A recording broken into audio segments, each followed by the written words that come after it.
I don't want to sound like a complete nutter, but I think there's been a very deliberate disinformation campaign waged against journalists, against mainstream journalists, to try and discourage them from going into this subject matter. I know, for example, I've seen here in Australia, I've seen documents that show people have deliberately given false information to the media to shut down an investigation into an incident. For example, the Kaikoura UFO incident, which is a 1978. I remember watching this story go to air in New Zealand as a little boy. I can remember this amazing film of these objects coming up to the side of a cargo aircraft flying up the South Island, the coast of the South Island of New Zealand.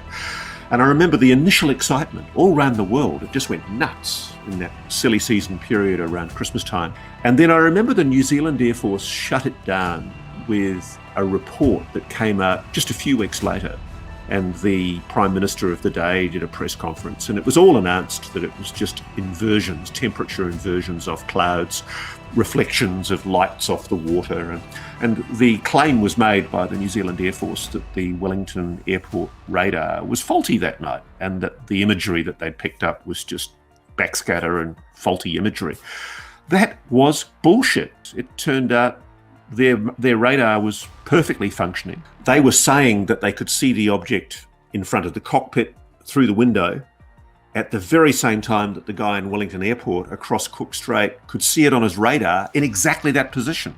And yet the New Zealand Air Force published a report that was published across New Zealand asserting categorically that this was just a faulty radar. Go away, folks, nothing to see here.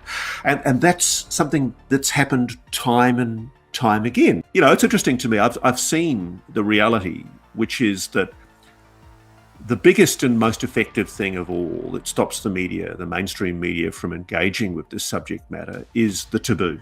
Look, the only way that the media is going to start engaging with this and start taking it seriously, and that's starting to happen, is if we do what I suggest, which is stop embracing loony stuff. You know, dump the crazy shit. I mean, I don't care if people say they've been on spaceships to Zeta Reticuli. It's completely unprovable, and ufology shouldn't be giving it an airing. It's nonsense in my book until I see the proof. There, said it.